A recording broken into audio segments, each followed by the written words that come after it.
चलिए अब बात करते हैं दमोह उपचुनाव की। तो वोटिंग का समय अब खत्म हो चुका है। सिर्फ कतार में खड़े लोग ही मतदान कर सकेंगे। आपको जानकारी दे दें कि शाम 5 बजे तक तकरीबन 56.18% मतदान हुआ था। हालांकि अब वोटिंग प्रतिशत बढ़ गया है 2 घंटे के अंदर। इसके साथ ही 2 मई को उपचुनाव के नतीजे आएंगे। तो बीजेपी के राहुल लोधी, कांग्रेस के अजय टंडन के बीच यहाँ पर मुकाबला हो रहा है।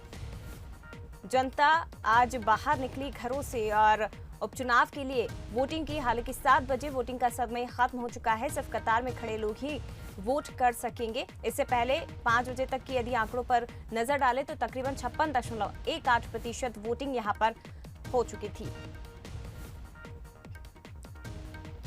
तो दमोह में उपचुनाव के लिए आज वोटिंग हो रही है। कांग्रेस प्रत्याशी अजय टंडन और बीजेपी के राहुल सिंह लोधी के बीच यहां पर मुकाबला हो रहा है। आपको बता दें कि ये सीट कांग्रेस प्रत्याशी राहुल सिंह लोधी के इस्तीफे के बाद ही खाली हुई थी। कांग्रेस से बीजेपी भी वो शामिल हो गए, जिसके बाद अब यहां पर उपचुनाव हो रहा है।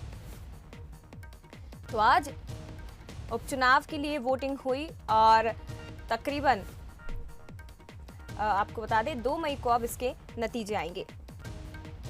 तो दमोह की जनता एक बार फिर से दमोह का प्रतिनिधि किसे चुनती है, किसे मौका दिया जाता है, ये आज ईवीएम में कैद हुआ है और 2 मई को इसके नतीजे आएंगे। तो शाम 5 बजे तक की बात की जाए तो 56.18% यहाँ पर मतदान हुआ और बीजेपी के राहुल लोधी, कांग्रेस के अजय टंडन के बीच यहाँ पर मुकाबला है। तो कोरोना गाइडलाइंस का पालन करते हुए, कोविड गाइडलाइंस का पालन करते हुए ये वोटिंग करने के लिए लोग यहां पर पहुंचे। और देखिए दमोह में कब कितनी वोटिंग हुई है ये ग्राफिक्स के जरिए आपको बता रहे हैं। 2013 में 72.79% वोटिंग हुई। 2018 में 68.44% वोटिंग हुई। इसके साथ ही 2008 में बीजेपी ने 130 वोट से जीत दर्ज कराई और 2008 में बीजेपी को कुल 42.9% वोट मिले थे। 2013 में 4,953 वोटों से जीत दर्ज की। 2013 में बीजेपी ने मतदान के 47.31% वोट हासिल किए थे। 2018 में कांग्रेस के राहुल सिंह 798 वोट से जीते थे, जो कि अब बीजेपी की तरफ से प्रत्याशी हैं। तो दमोह में उपचुनाव और बीजेपी कांग्रेस के लिए नाक का सवाल। तमाम जो दिग्गज हैं दोनों ही पार्टियों के, चाहे बीजेपी हो चाहे कांग्रेस, तमाम बड़े दिग्गज यहां पर डटे हुए थे। सभी ने डेरा जमा लिया था। अपनी अपनी तरफ से जनता को अपने पक्ष में करने की कोशिश की गई थी और दमोह का दंगल आज वोटिंग हुई है। 2 मई को इसके परिणाम आएंगे। 2 मई को स्पष्ट होगा कि जनता ने किसे अपना प्रतिनिधि चुना है। संवाददाता मनीष सोनी हमारे साथ फोन लाइन पर जुड़ गए हैं। मनीष, अपडेट आपसे लेना चाहेंगे। 7 बज गए हैं और अभी कितने प्रतिशत वोटिंग हुई है? 5 बजे तक के आंकड़े अगर देखें तो 56.18% वोटिंग थी। 7 बजे कितने प्रतिशत वोटिंग?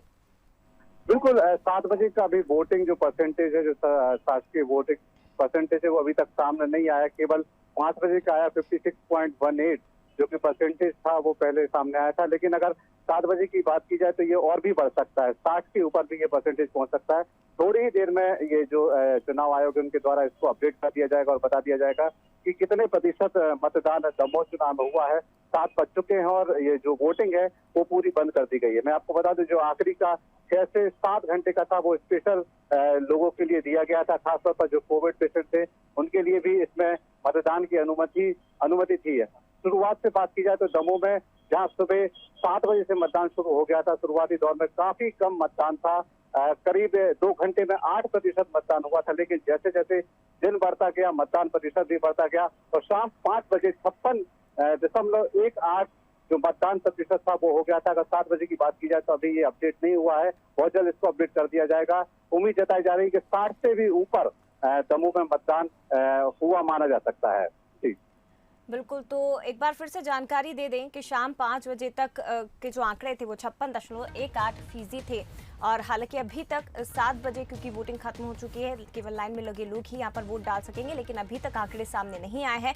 लेकिन सुबह से वोटिंग की रफ्तार जहां धीमी थी वो धीरे धीरे बढ़ी और उसके बाद 5 बजे तक 56.8% वोट हुआ है और 7 बजे तक इसमें इजाफा होने की संभावनाएं भी हैं। तो उपचुनाव के लिए वोटिंग का समय खत्म हो चुका है और 2 मई को अब इसके